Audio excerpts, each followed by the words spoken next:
Hey, welcome to Season 5, Episode 4 of Taylor Talk. Just a few neat things to share with you this afternoon.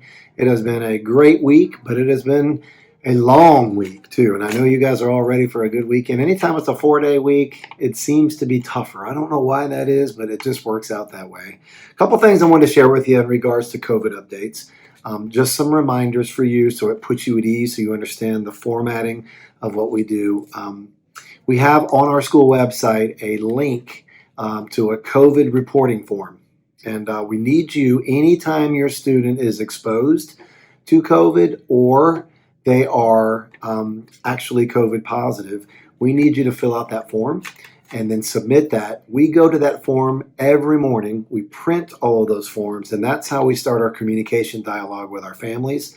And we start our roadmap to telling you how we're going to work forward based on each child's situation. So please, an email to me does not serve the purpose, but going to that site and filling out the COVID report form, that's exactly what we need. That way I will be reaching out to you personally to have that dialogue and conversation with you so you can be good to go. Just a heads up, a couple of the things that we talk about so you can be comfortable with this.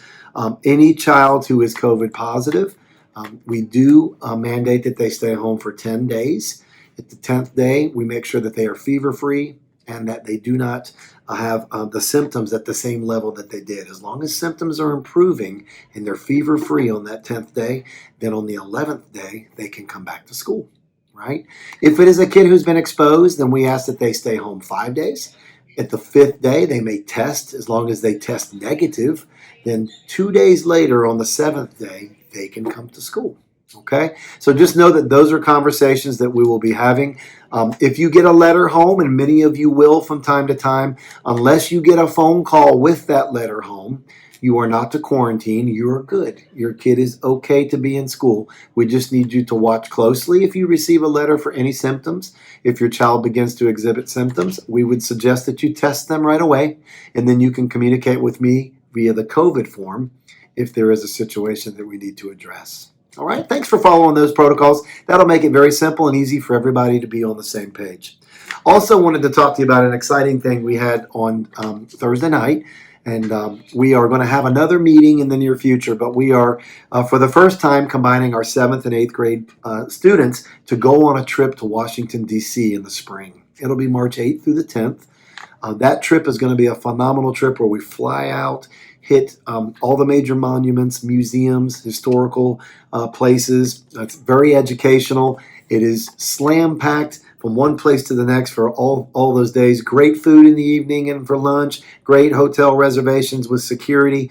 A fantastic event. Not only are we inviting the kids to go, but we're also saying, hey, parents, if you want to join your kids and be a part of that, feel free. So if you are at all interested in that, I want you to go to our school website. I want you to take a look. We've listed an application there and a way to get started.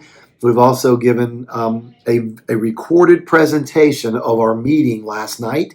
So you can listen through the presentation and see if this is something that would be interesting to you and your family. We are going to need 30 participants to be able to go. And last night at the meeting, including parents and kids, we probably had about 25 people. So we don't know exactly when we'll hit the 30 mark, but if you're interested, take a look at that stuff. If you have further questions, don't hesitate. Email me, and then I will be able to connect with you and get you connected to the next meeting or answer immediate questions for you. All right, I'll leave you with this. On the 22nd of April, it's coming up, not too far out, April, 22nd of September, hope you're paying attention, 22nd of September, we're going to have our first Spirit Night. And it's going to be at Tijuana Flats in Ocoee.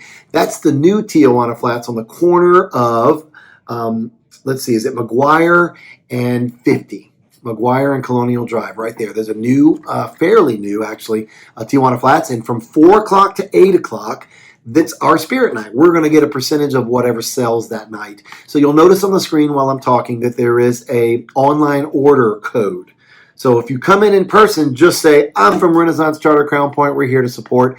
Buy your meal, and then they're going to give you credit or give us credit. However, if you're buying online and you're just going to drive through and pick up or have it dropped to you, then you need to make sure you utilize that code on the screen. That way, we make sure that we're getting credit for what you're buying at our school. So we would love your support on September 22nd. You're going to find from month to month, we do different spirit nights at different locations. But Tijuana Flats is always one of our favorites. So they take good care of us too. So come be a part of it. We would love you to come and support us on that evening. Well, it's going to be, as always, a great day for learning.